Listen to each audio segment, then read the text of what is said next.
So let me get this straight, Sabrina. Maurice asked you what the red flags are with your relationship with Rich, and you immediately say he don't want to have kids, but you still there. What's good, y'all? It's your good sis Erica Vane coming to you right here on Erica Vane TV with another Sistas video. And in this one, we're talking about little Miss Sabrina and how I think it's time for her to go ahead and tip on out when it comes to her relationship with Rich. If you're new here, hit that subscribe button and turn on your bell notification so you don't miss out on any of my sisters' content and conversations. I drop new videos every single day. And without further ado, let's talk about little Miss Sabrina.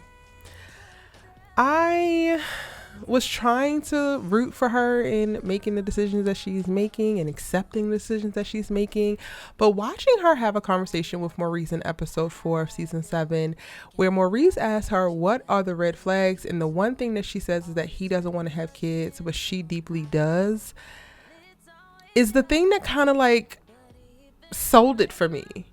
It's one thing to stay in a relationship where you feel seen, you feel heard, you feel loved on, you feel appreciated. Maybe this is the best relationship that you ever had.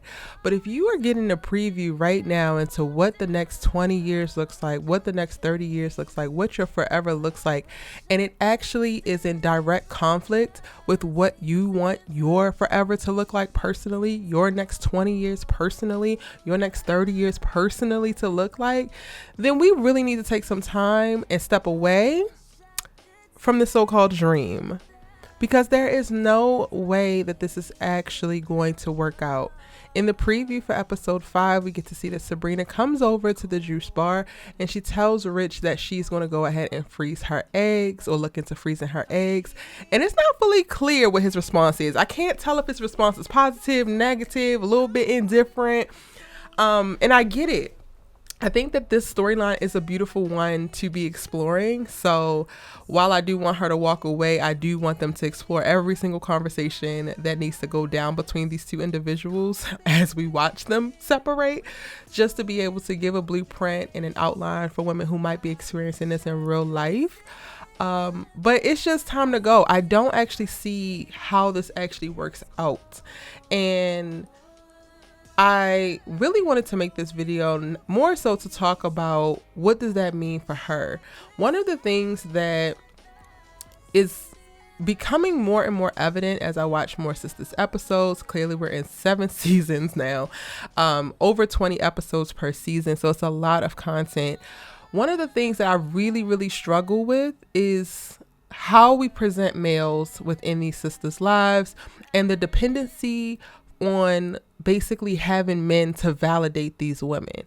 I get it, where I'm not saying about like, oh, none of them are queer or anything like that. I don't have no issues about that. But I hate the idea that these women's lives are not fulfilled unless they actually are with men. The happiest that we have seen some of them is when they're only in relationship. And for Andi, it's when she's in bad relationship, because she's had some very supposedly happy moments with Gary. And then now we're seeing her have happy moments with Jordan.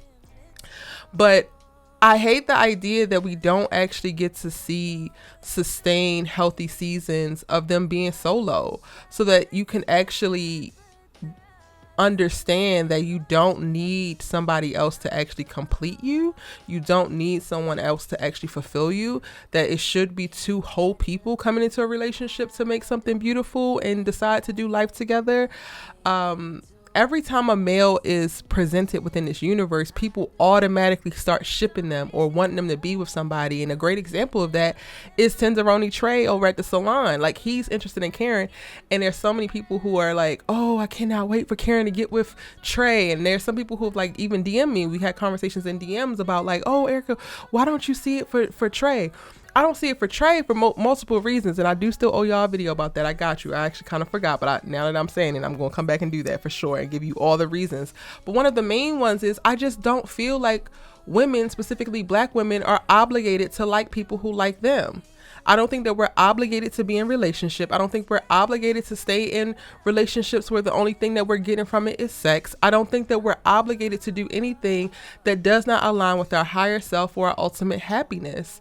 And I do think that it's okay for us to have lists. And I think it's okay for us to have expectations. I think it's okay for us to have non-negotiables, especially in a world where we're kind of told, take what you can get. Sometimes I feel like in watching the relationships play out on the show, it's a take what you can get mentality. Oh, Daniella should have never left Preston because Preston did right by her. Preston manipulated her, went out and dated multiple black women around the around Atlanta, and then threw it in her face because Zach told him that was the perfect way to make her jealous and get her back. He gave her an ultimatum and then went and married a white woman. But this is who y'all want this girl to be with. She is now with a man who actually has more emotional and mental intelligence and self-awareness and is pushing her to actually be a better person. And this would have never happened if she would not have walked away from Preston.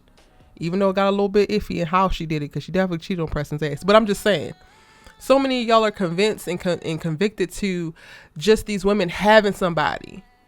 There's so much talk around, oh, these women are going to be single, and then they're going to realize that Sabrina should have kept Calvin, and Sabrina should have did this, and Karen should have did that. She should have never said this about Zach, because now you're going to have nobody. Like, it's okay to release people. It's okay when your lives no longer align. It's okay to grow away from people. It's okay to realize, even if you're in the midst of a relationship, that you know what, this person don't treat me how I want to be treated.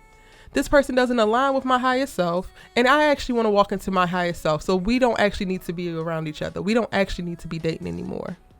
Sabrina will be perfectly fine if she walks away from Rich right now.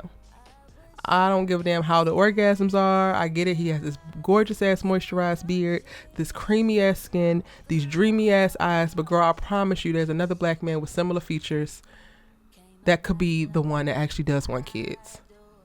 Do not settle. Do not settle. Do not count yourself out. Do not play it small. Do not change in ways that don't align with who you actually want to be ultimately in life. Do not settle. And not me getting on my damn high horse / having a TED talk about this. Sabrina needs to walk away, and we need to get more comfortable with seeing black women be single and be happy. Sabrina can do it. I hope that she's going to choose to do it. And ultimately, she's going to be fine. Let me know your thoughts around Sabrina, Rich, and any of the other relationships, because I kind of touched on a bunch of things in this video. Drop it in the comment section down below. It's your good sis you love to talk TV with, and I'm going to see you in the next one.